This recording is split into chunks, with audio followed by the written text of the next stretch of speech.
Hi, everyone. I'm Dr. Kristen of the Good Doctors of Abbey Research, and I'd love to welcome you to this conversation that I am going to be having with Carmen. In a couple seconds, I will introduce my incredible guest, but really quick, this video is part of Abbey Research's ongoing efforts to help the world live a little bit more cohesively, and not in a kumbaya or Hallmark card kind of way, but in a let's do the work to do life together kind of way. And so this series is part of that. It's called Welcome to My World. And I get to spend about a half an hour with somebody who is different than me and maybe different than you, so that we can hear a little bit about their lives, their perspectives, their expertise, their ideas, and understand everyone else a little bit differently. And today I am joined by somebody I'm very excited to talk to. Somebody who I've wanted to ask a million questions to for about 3 years since I saw her first. I mean, it's not 3 years, I'm being hyperbolic, but since I saw her talk on body image and diet culture that she gave at Speakers Who Dare. So this is Carmen Pizzaro. She is the founder of Whole Leadership Systems, a boutique consulting firm dedicated to developing high-performing executives and leaders. And all of those words are capitalized in her bio for a reason. She has over 25 years of experience in human resource leadership and high performance science. She's an expert at integrating emotional intelligence, influence, and inspirational leadership. She's a seasoned keynote and TEDx speaker and captivates audiences all over the world, bridging multicultural and diversity gaps within her content. Carmen, thank you so much for joining me.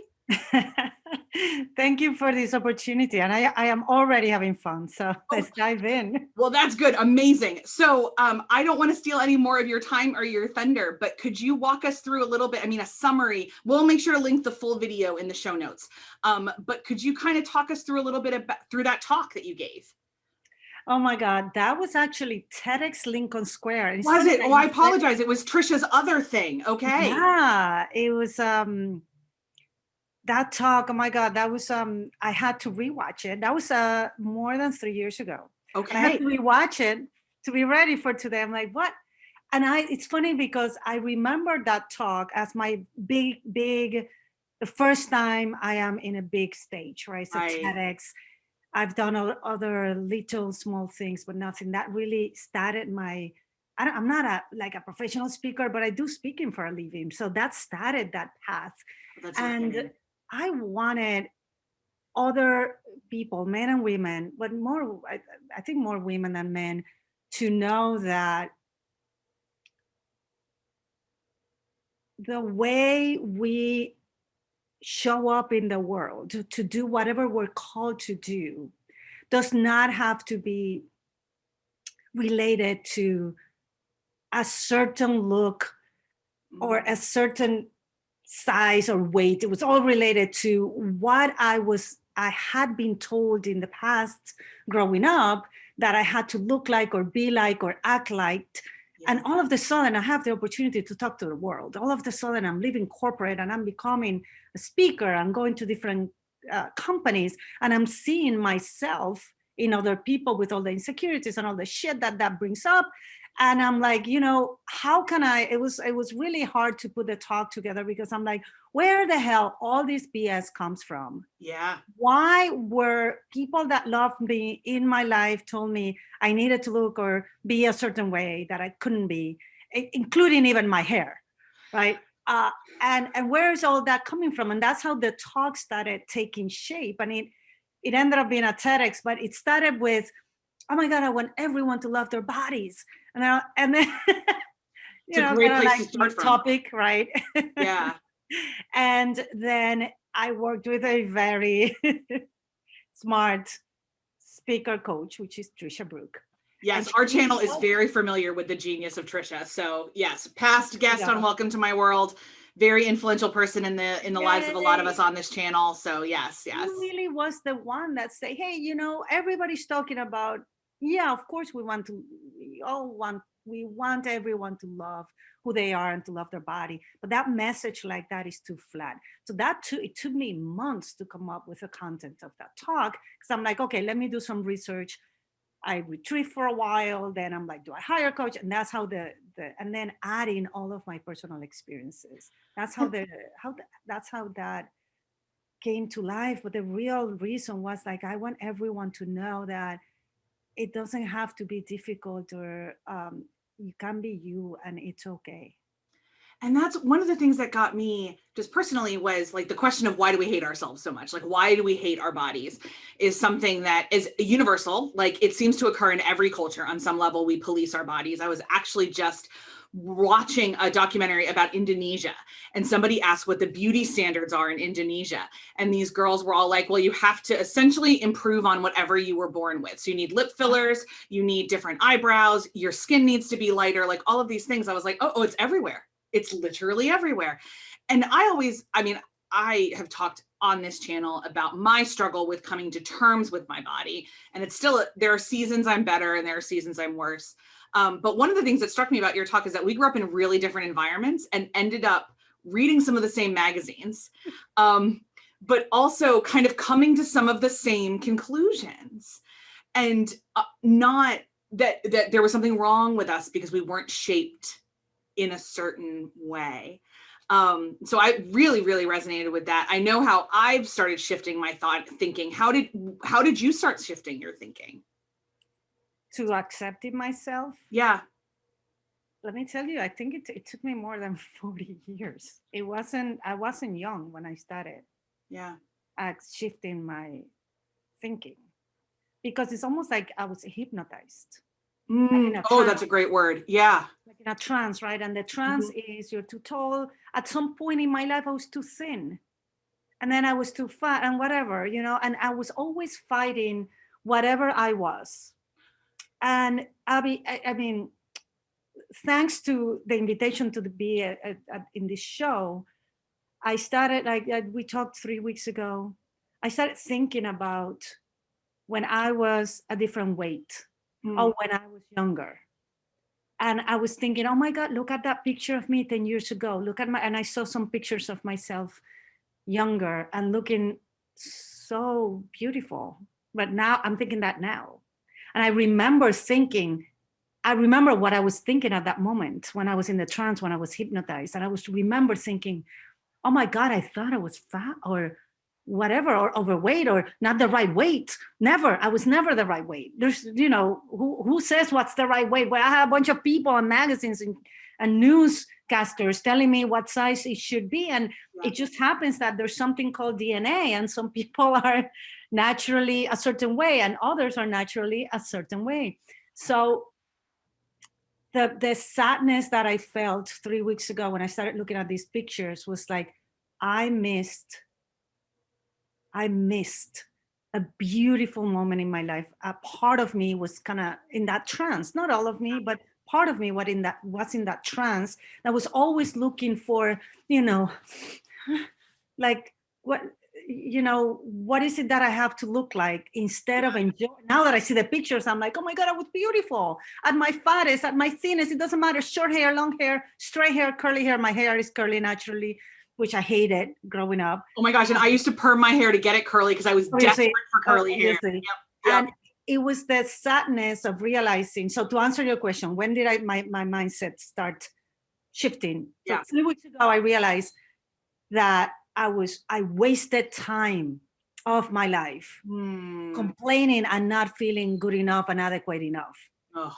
And my mindset probably started shifting around my 40s after my second baby. Somehow it probably has to do a little bit with maturity. And little by little, as I grew older, 40, 41, 42, I would say like around 45, I was blessed with being very sick. And I say I was blessed, and I knew I was sick for a reason. And I thought I was going to be disabled the rest of my life. I had a balance problem. I couldn't even stand up. I mean, I thought I was going to live in a wheelchair. I couldn't walk, and nothing mattered, only getting healthy, right? Nothing else mattered. I did not care. And all of the body image shit went away. Of course, yeah, because nothing matters when you're sick. Yep.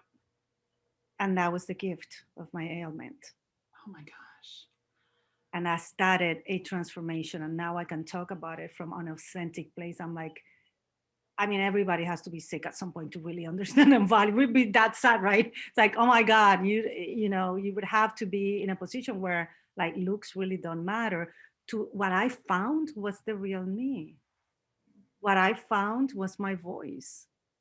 What I found is a way more authentic, even more powerful woman that was there, covered in shame and whatever I was covered in, right, based on what I was being told. Oh my gosh. I'm wrestling with a lot of this right now. And I'm about to give my first TED Talk as we record this. By the time this goes up, I will have given it. Oh my God, congratulations. Oh, thank you. Mine is TEDx South Lake Tahoe. And I have thought a lot about what my body is going to look like on that stage. And what I am worried that my body, because it is not conventionally the way that we want people to look, is going to distract from the message. And I know that truth that I carry within me, that I will do something to distract from my words because I don't look right, is something that I carry that is not actually true, doesn't actually make any sense. But because the way that we talk about bodies, especially in the West and in the US and in everywhere we export American culture to, we talk about bodies like things that they need to be controlled. And so you have to package control in a very specific way in order to do anything else, which is like what you're talking about is instead, there is no such thing as control. There is just acceptance. Absolutely. And that's and what the hell, what are we trying to control, right? And what is that giving us? So if you look at it from I don't know, from a investment perspective, what are you investing on, and what is the return on investment of that? Yeah. Nothing. Well, actually, it's negative. Yeah, very diminishing your voice. Yeah, it's like, yeah. And right, now, if you're on stage with your beautiful message, thinking, how do I look? Exactly. Like that's something I talked to. We had the same coach. I'm working with Trisha. And like one of the very first messages I sent her is, I need to figure out what I'm wearing before I can really start preparing for this. And I have not asked her, but I can imagine that like she was thinking like, well, that's like the last thing we need to worry about. But for me, so much of it was, I have to make sure that I'm going to stand up there and present my body the way I want it to present it so that I am not distracted by it. Because I haven't reached acceptance yet. I haven't. Exactly. I'm trying, but I know that more often than not, it's my relationship with my body is tense. And I'm all about dressing for your body type. I even worked with a beautiful stylist, and she was also part of my transformation. And here I was like approaching 50, I think. That was 6 years. Yeah, I was like 49. I'm 55 now. So I was that late. It's never late because I'm so happy, right? Yeah, exactly. And that's another great message. Like there is no lateness. There's just now is the right Here we go again with the freaking, with the messages. Exotic messages. Yeah. She was a heavy set woman, and that woman adores every inch of her body. And she works with women so that they can also adore every inch of their body. And what that does, she focuses on like, are you having enough sex? It's a lot of, how are you enjoying the beauty that comes out of being a beautiful woman of any size? It didn't matter. I mean, skinny women were scared of her, fat women were scared of her. Because confidence is the confidence. Yep. And she did teach me, hey, yeah, you're gonna dress for your body size. So whatever it is that you feel good at that's what you're gonna wear. I love it. That's what's gonna give you the power. That power and that confidence, I know is then you all the time now. So has your kind of journey in your body helped as you coach people into their own greatness? Absolutely. Oh my goodness. Yes.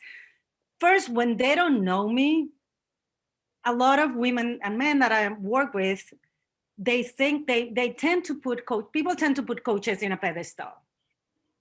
Like, and I hear things like, oh my God, I would love to work with you, but you have your shit together. Or it's easy for you because, and they create a story in their head, which is way far from the truth. It's almost, you have never struggled, obviously.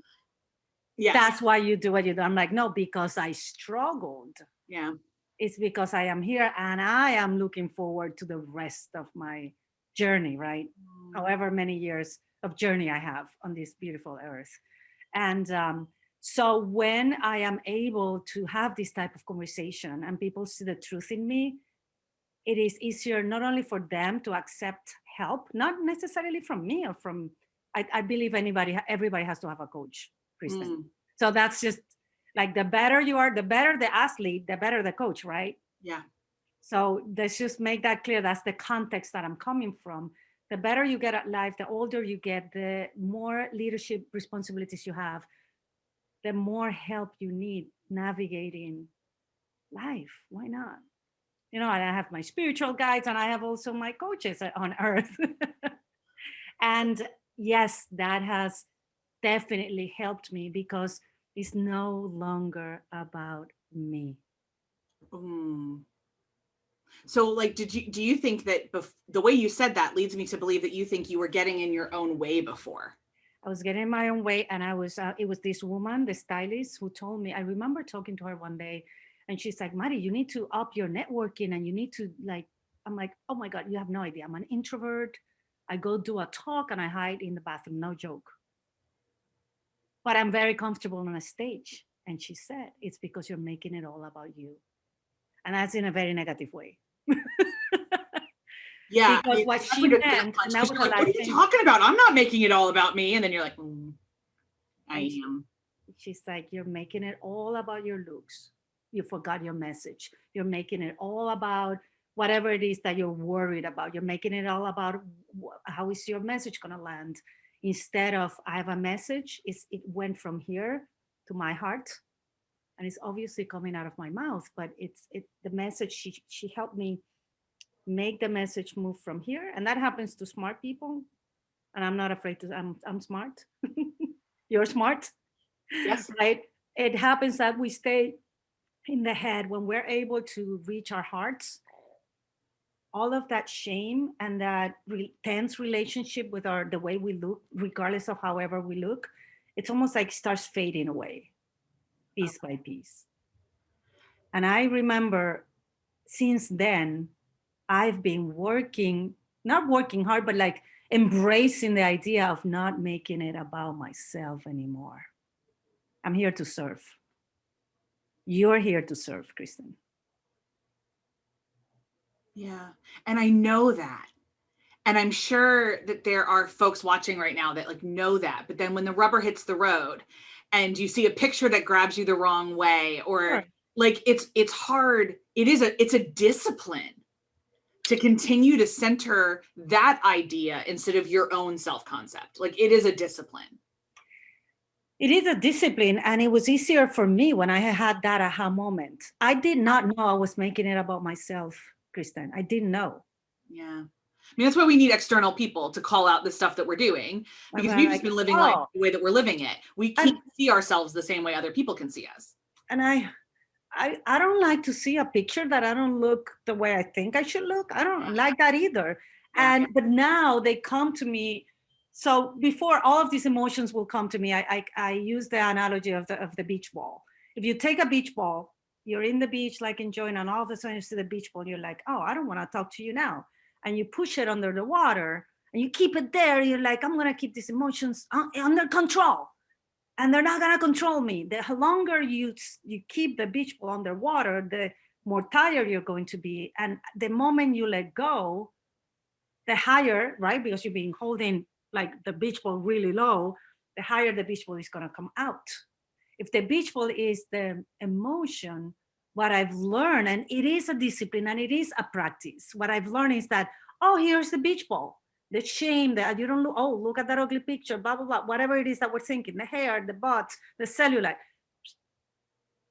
Oh, here comes another beach ball. I acknowledge you, beach ball. Yeah, I know. I don't like that picture either. Thank you. Bye. Thank you for wanting to protect me. Bye. It's okay. I'm good, because it's not about me anymore. I love that quick framing you did there about that this is a protection method. We're protecting ourselves from a reality that doesn't actually exist. Like, The worst part, if it was real, at least, right? You'd be yeah, like, no, there's a monster there that is gonna come eat us. But yeah, there's it's a no weird fight or monster. flight over our own pain. Yeah, there's no monster for real. Look, there's no monster. It's okay. We're okay. And it is a practice and it's common sense, but it is not common practice. I need to hear That's that. I really need to different. talk about this. I need to hear it. I do it in my meditation every single day, Kristen, every single day. And then I started that, and then every day is less, right? Yeah. Every day I own what the message. Every day I own when I say I'm here to serve, I really mean it. At the beginning, it was kind of, yeah, I meant it and I wasn't sure. And it was a journey. And that affirmation every single day, and really physically, I see the beach balls coming. This has been like 15 years in the making. It's not like Yeah, there isn't a quick fix in any of this. And that's what, I mean, we've talked about this before, that like people selling 5 tips to love yourself better and then you're done are the worst. Like that's not how this works. It's a reorientation of how you see yourself and the world. And that is a process that we need other people to be a part of. Yeah, and it is a reaffirming something that we know, like I said, is common sense, but not common practice. Common practice, yeah. And it's moving away. In my case, if I told you, said, when did you start shifting? Well, I was into my 40s. So it's shifting 40 years of shame. And damn, 40. like that's some work. I'm not 80, so I'm not even halfway there yet. Yeah. Right? 40 years of shame. Of course, it's like wanting to lose 100 pounds in a week, or getting out of debt in a week, or starting a business and be rich in 3 months. You've seen the stupid marketing messages that we believe, and they're all wrapped in shame. Yeah. Because that sells. Yeah, I don't know about anybody else, but I have to sit with that for a little bit before you and I unpack anything else. So I'm going to hit pause on this conversation, and hopefully you'll join us again for a further unpacking of this idea, because I think we could go on forever. But I very, very selfishly, viewers, I got to sit with this one for a little bit before I keep going. So if you've enjoyed this conversation and you're somebody who needs to sit with it for a little bit too, please hit that thumbs up button or comment below and let us know how you're interacting with this idea of common sense and not common practice, and how everything is wrapped in shame and my mind is just spinning a million directions. If you like these kind of conversations to begin with, please subscribe to the channel and hit that bell button so you don't miss anything else. Like if I con Mari Carmen into coming back, you definitely don't want to miss that. And if you like to read books, like I do, we have a sister channel that's a book review channel about equity, empathy, and all of the other things we talk about on here. It's called Abby Research Reads, and subscribe to that too for content. Mari Carmen, I can't thank you enough for joining me today. This has been a gift. And I know it's been a gift to my viewers. So thank you for sharing your wisdom with us. Thank you for the opportunity. And I will see all of you next time on Welcome to My World.